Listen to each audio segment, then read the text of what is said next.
കഴിഞ്ഞ ഒരു 4-5 കൊല്ലമായിട്ട് ഒരു സ്മാർട്ട് ഫോണിനും ഈവൻ സാംസങ്ങിന് പോലും വലിയൊരു മേജർ ഡിസൈൻ ചേഞ്ച് വന്നിട്ടില്ല. ജസ്റ്റിഫൈ ചെയ്യുന്നതല്ല, എനിക്ക് മനസ്സിലായ ഒരു കാര്യം ഞാൻ പറയാം. നിങ്ങൾ ഓരോ ഫോൺ ഇറങ്ങുമ്പോഴും ഫോട്ടോഷോപ്പിൽ എഡിറ്റ് ചെയ്ത ഫോട്ടോസാണ് ഇവിടെ ഇരിക്കുന്ന ഒരു കണ്ണെടുത്ത് ഇങ്ങോട്ട് വെച്ച് അത്ര സിമ്പിൾ അല്ല ഒരു ഫോൺ ഡിസൈൻ ചെയ്യുക. ഒരു R&D ഡിപ്പാർട്ട്മെൻ്റ് ഉണ്ട്.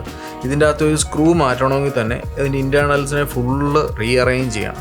അത് ഒരിക്കലും ഒരു സിമ്പിൾ കാര്യമല്ല. പ്രൊഡക്റ്റിൻ്റെ ഡിസൈൻ ചെയ്യണമെങ്കിൽ അത് കുറേ വർഷങ്ങൾ കൊണ്ടാണ് അവരൊരു ഡിസൈനിലേക്ക് എത്തുന്നത്. ഇതിപ്പം ആപ്പിൾ ആകട്ടെ, സാംസങ് ആകട്ടെ, ഒപ്പോ ആകട്ടെ, ഏത് കമ്പനി ആകട്ടെ, അവരൊരു ഡിസൈൻ കൊണ്ടുവരുമ്പോൾ പണ്ടത്തെ എന്നൊക്കെ പറഞ്ഞു കഴിഞ്ഞാൽ ഒരു ഫോണിന് വലിപ്പം കുറവുള്ള ഫോൺ ഉണ്ടായിരുന്നു. അപ്പം അതിൻ്റെ അകത്ത് സെൻസേഴ്സ് വളരെ കുറവാണ്. ഇപ്പം നമ്മൾ ഇതിൻ്റെ ടിയർ ഡൗൺ വീഡിയോസ് കാണുമ്പോഴത്തേനും ഇതിൻ്റെ അകത്തുനിന്ന് പറഞ്ഞാൽ ഒരു സ്ക്രൂ പോലും എക്സ്ട്രാ വെക്കാനായിട്ടുള്ള ഗ്യാപ്പില്ല. അതുപോലെ പാക്ഡാണ്. നിങ്ങൾക്ക് കഴിഞ്ഞ പോലത്തെ ഫോൺ അല്ല എന്ന് പറഞ്ഞ് അതിന് ഈ കൊല്ലം ഈ ക്യാമറ എടുത്ത് ഇങ്ങോട്ട് മാറ്റി വെക്കാമെന്ന് പറഞ്ഞു കഴിഞ്ഞാൽ അതൊരിക്കലും ഒരു മാനുഫാക്ചറെ സംബന്ധിച്ച് പോസിബിളായിട്ടുള്ള കാര്യമല്ല.